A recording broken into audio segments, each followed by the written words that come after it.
What's good, YouTube? It's your boy, the official Cliffy J, and I'm back with another video. And today, I'm gonna be giving you guys my Big Brother 27 preseason power ranking and opinions on the players. Let's get it. And this list is just based on who I think has the highest chance of winning. So even if I feel like someone's going to make a deep run, if I don't think they are as likely to win the game as another person, I won't have them over them. Even if it's someone that I honestly believe probably will make it less time in the game, but I think they're more likely to win if they do make it further in the game. Hope you guys are catching my drift. Let's go ahead and get on to number 16. And at number 16, I've got Ava. And I just think that she could be a little bit disagreeable as a personality. Like, she's not the biggest super fan, and she's not going to be much of a physical player. Also, not going to be open to a showmance. So I don't know. I don't really know how well she's gonna also fit in, and that's gonna be a big thing. And that's a big thing when I'm judging these Big Brother seasons. It's not usually how strong you are, or how cool you are, or how attractive you are. It's more just based on how well do I think you're gonna fit into the cast, and what are your options going forward. Don't think she has that many options, and I don't think she's gonna be that strong of a player overall. So I gotta have her at number 16. And at number 15, I've got Amy. I'm not really sure if her personality is gonna mesh very well with anyone on the cast. You know, she is a little bit older and she's not going to try to play that older role. And that only matters to a certain extent because age is just a number. But she's also a bit of a blabbermouth, right? So if you're also a bit of a blabbermouth, I don't necessarily know if you're going to have that killer instinct. You're a little bit older, and I'm not sure how you're going to mesh with the cast, and then you're also going to kind of close off true options because you're trying to work with like girls and take the girls to the end and girls, you know what I mean? Like, I don't think she has a really high chance. And at number 14, I've got Kelly. Um I think she's a bit of an oddball, which this whole cast kind of built with some odder people, so I don't necessarily think she won't fit in. So I do think she actually can make it pretty deep, and I definitely think she could be on the bottom of the majority. It's just the understanding of the game isn't really there, and I could see her getting, just kind of ran over, from a strategic standpoint by some of these other players. And at number 13, I've got Keanu. And bro just gives early jury boot, big physical threat, likely to win some early challenges, definitely going to be attempting, to win the early challenges. And I just see him getting used as a shield. Um I could also see him being like back against the wall early in the game, but due to like whatever like AI arena type thing they have, he's able to save himself multiple times. And vetoes, HOHs, like I could definitely see him being someone that is gonna have to fight hard early in the game. And that'll make it to where if he does make jury, it'll be early jury. You know what I mean? That's kind of what I'm getting from bro. And at number 12, I've got Catherine. And I just think she's someone that's gonna get played. Like, I just think that in this game, somebody has to be played badly. Like, someone has to be like, it's always somebody that trusts someone so much. And it's multiple people, of course, but it's always someone on the cast that gets cut bad. And it's like, dang, they ain't even have to do them like that. I just have a feeling it'll be her. I think that she's going to be an extremely trusting player.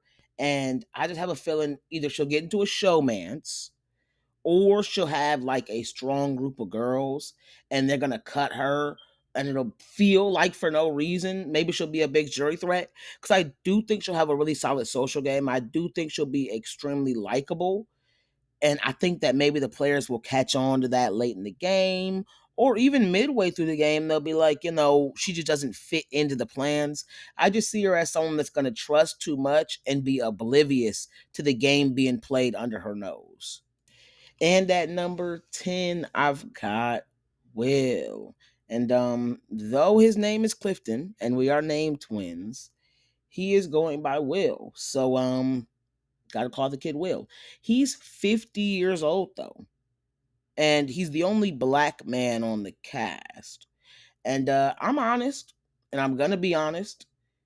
I don't really think any of these men will do that great at truly finding like the common ground and building super strong alliances. Like, I highly doubt we have like males on this season that end up being really close friends after the season. I don't know. I just don't really see these males really meshing that well together. And I think that he should be able to do a solid job with his life experience and things like that. But the fact of the matter is, he is the only black guy on the cast, and I don't think it'll be any other guy on the cast that is looking at him like, I really want to work with him. At the end of the day, it does help when the old guy looks like you or the older person looks like you for you to want to actually, save them because you could see something in them. Like, they maybe remind you of their uncle or your dad or your grandpa or your mom, you know what I mean? Stuff like that. Like, he's not gonna have any males having that feeling. And on a cast that I do think the women are going to at the least have someone pushing that sentiment of women sticking together. I just think that he's going to be someone that's going to be in danger from the jump, and it's going to be harder for him to build alliances than other people with his age and racial demographic, stuff like that. And at number 9, I've got Riley. And I think he could do well, you know, but I think he would do much better on an older cast where there aren't really any women that are kind of anti-man. He's not very strategic, and I think he's going to be a bit out of the loop and kind of just skating by. He'll be the guy that's not as big of a threat because he's not going to be at least putting off that he's big brained. You know what I'm saying? So yeah, I'm gonna have him at number 9. And at number 8, I've got Vince. And him and the next 2 or 3 guys, they have similar like vibes to me, and I have a similar thought to them. I just think that he is going to be having that super fan, threat level, which will naturally put him at a slight disadvantage to some players just because, oh, he's a super fan. I got to watch out for him. You know what I mean? And I also just look at him like a Joseph of last season. He's not going to probably be good at competitions. He's probably not going to be aggressive at the correct times if he is even an aggressive player.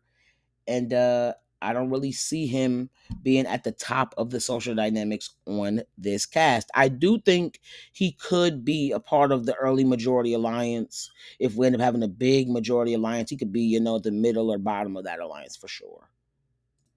And at number 8, I've got Adrian. And a part of me thinks he could be a little annoying. A part of me thinks he could be a little bit overzealous, a little bit anxious, and that could really affect him. But his game knowledge and love for the game and his excitement all could translate to being a really good player. As of right now, I'm really in the middle. I can't say I'm on one spot, so I got him smack dab in the middle at number 8. I've got Jimmy at number 7. I also see him as the type to overplay.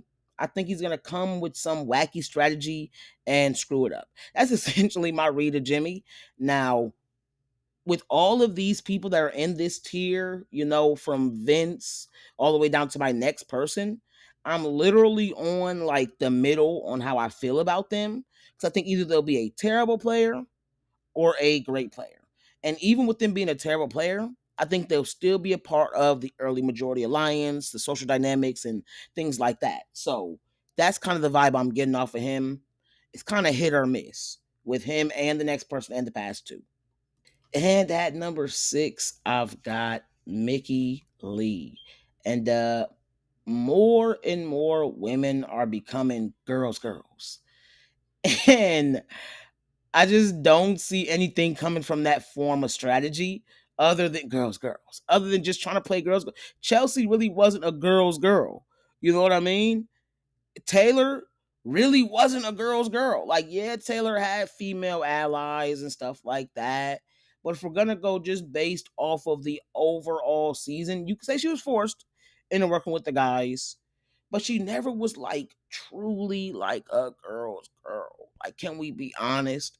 Even if she was a girl's girl, she was down to showman sit and she was down to have male allies that she worked extremely close with and things like that. So that's something that you need to have in your bag. It needs to be in your bag and it needs to be talked about. Like, I don't like when they go girls, because when they go girls mode, they kind of cut off that side of people to work with. Now, I will say this. I think Mickey Lee is someone that is not going to truly be a girl's girl. But if she does do it, I gotta have her at the bottom. But since I don't truly believe that, I'm gonna have her here at number 6. I think she'll be pretty flexible with the people she'll work with. She'll work with more than just the women. And I'm saying as a close ally, because yeah, you can work with the women and have them as your number ones or whatever, but you also have to be flexible enough to have the men as someone that you are willing to work with, like on a serious note. Like if the women start turning on you, it's some women that the women start turning on them and they won't like shoot back because they a girl's girl. I'm a girl's girl, and that don't work. That don't work for me.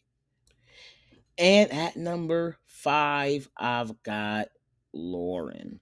And this is really hard between my number 5, my number 4. I think they feel extremely similar archetypes. I think they are going to be very similar players. And I'd hope that they work together, but the age gap is probably going to, come into play when they're really out there on the field. You know what I'm saying?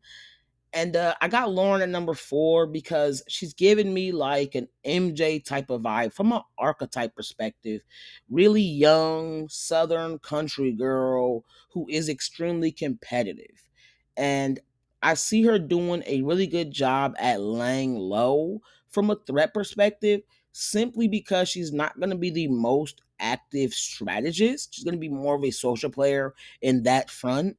And someone like her can win multiple challenges, and she's not really going to have like her threat level raised over some of the other people that are here on the cast until we get late in the game. Late in the game, then it's like, all them comps you don't want to actually start to matter when you're, a girl that's not really looked at as. I highly doubt that she's gonna come in there with the threat level of someone like a MJ naturally came in there. She's tall, she is athletic, she has an athletic background, stuff like that. I think that naturally is gonna put you at a higher threat level than someone like Lauren. You know what I mean? Y'all know what I'm saying. But I do think her age certainly can come into part in terms of the manipulative aspect of the game. She is someone that's also going to be trusting and stuff like that, which a lot of people are going to be a little too trusting on this catch, which is extremely alarming. That is extremely alarming, guys. That is very alarming. So, yeah. I think that her age, she could be naive, things like that, like similar to MJ. All those things, her also being extremely competitive. She could also have that MJ complex of where she thinks I can beat anybody because I've done this, and really start to like love her own resume, stuff like that. Like that could all really affect her in the game. And that's why I don't have her in the top 4. And at number 4, I've got Morgan. I think the options are certainly open for Morgan. With her being 33 years old, I definitely think that she could be a little more flexible in terms of showmances. I could see her being in a showmance with Keanu or Zach. She's also down for the showman. She's a well-rounded individual as a person. You know what I'm saying? She seems relatively, smart. You know what I'm saying? She has the athletic background, and then she is a pretty attractive girl. So I think that she'll have all of the options in the game to do a very good job. And she is a gamer. So though that's probably the main reason I don't have her super high, is because I don't know where the sense of a strategic game is going to be. Her having that gaming background does give me a little bit of faith that she will at least probably be thinking strategically, probably thinking some steps ahead, thinking about her moves and stuff like that. Not as much just working off emotion. And at number three, I've got Zay. And I think Isaiah is gonna do pretty well in this game. He is only 23 years old, but age, is not really gonna matter in his archetype because he's a pretty big dude. He's pretty confident in himself. He's pretty articulate, stuff like that. Like, I don't think that his age is going to affect him as much, especially when you see it's a couple of women around his age on the cast that I could see him getting along pretty well with. um, my only thing that puts me off a little bit from him is that I know he'll be a shield. Like, I know some people will look at him as a shield, especially in the early jury phase of the game. If he can get through that early jury phase, and manage his threat level, I do think that the well-roundedness that he speaks about is something that we could definitely see him actually execute. And at number two, I've got Ashley. And the 25-year-old attorney from the Midwest. I'm getting the vibe. I really am getting the vibe. I wanted to pick her as the winner. I would say she is probably my favorite contestant after reading everybody's bios and kind of hearing them talk and all that. Like, she's a longtime fan, really good age for the show. And she also has a very mature vibe to her. She seems physically fit, at least, gonna be decent enough at the challenges. She is competitive. She has everything I'm really looking for in a Big Brother winner. And she is very in line with the recent Big Brother winners in a Chelsea and an Xavier and things like that. It's just because it's one person on that I think has a slightly better chance of getting it done. That's really it. I think that her and my number one are pretty much neck and neck in terms of my thoughts of what their skills are going to be and how well I think they could do. It's just I'm not 100% sure if she's gonna be, the greatest physical player. I think she'll fit in well. She is competitive, but that doesn't always, equate to your actual physical ability. And I guess that's where I'm not fully, knowing how I wanna rock with this. And Black women have won recently on the show. So I do, and also performed very good recently. If we're looking at Tiffany and a Cherie and things like that. So I think that the archetype's threat level will be higher this season. Wouldn't you think? Like, I think that would only make sense. So the slightly higher threat level and me not being 100% sure about where she's gonna be physically is exactly why I gotta have her at number two rather than number one. And at number one, I've got Zach. 27 years old, former pro baseball player. You know what I'm saying? He got the Filipino background, so he's POC, pastor son. You know what I'm saying? He's going to have a good amount of life experience, but he's still young. Definitely could be in the showmans, and he has a decent understanding of the game. I just don't think he has a weakness in his game, if I'm gonna be honest. I think that he's gonna be exactly what I thought Matt was gonna be last season. He's gonna be exactly what I thought Matt was gonna be last season for sure. I just think that when I'm looking at the vibe of this cast, I think that he'll be one of the more likable men on the cast. I think that more of the cast will flock more towards him and Zay and probably even Will. Honestly, if I'm looking at the guys in the cast, I think they'll be the best. And definitely Keanu too, my fault. I think that they'll be the best socially and the most naturally likable. I think that he has the natural traits of someone that is usually liked on Big Brother for the men. Now, as of recently, we have been losing a strong physical man early in the cast, like early in the season, my fault. but I just don't think that'll be him. I think he'll be insulated socially. I think that he'll understand not to, make himself the biggest threat in terms of overall. I don't think he'll go at every single competition. I don't think he'll be big on trying to build the alliances. I just think that he's someone that could definitely have maybe an Xavier type season. I definitely could see him having an Xavier type season where you're kind of added into the alliance, you kind of skate by. You're always going to have a huge threat level, always going to have a lot of respect, but you're also going to have a great enough social game to be able to have players going out of their way to keep you in the game, and maybe not even keep you in the loop, but keep you in the game and stuff like that. That's kind of the vibe I'm getting from Zach. So yeah, that is my rankings for the season, or preseason, for the preseason. I will say this last thing before I end the video. I kind of feel like this season is going to be a steamroll. When I look at the cast and I hear everyone's biggest weakness is like honesty and being trustworthy and putting too much faith in somebody and all that type of stuff, either we could be getting hella blindsides or we're going to be getting a super boring steamroll because everyone's going to try to play too honest and loyal.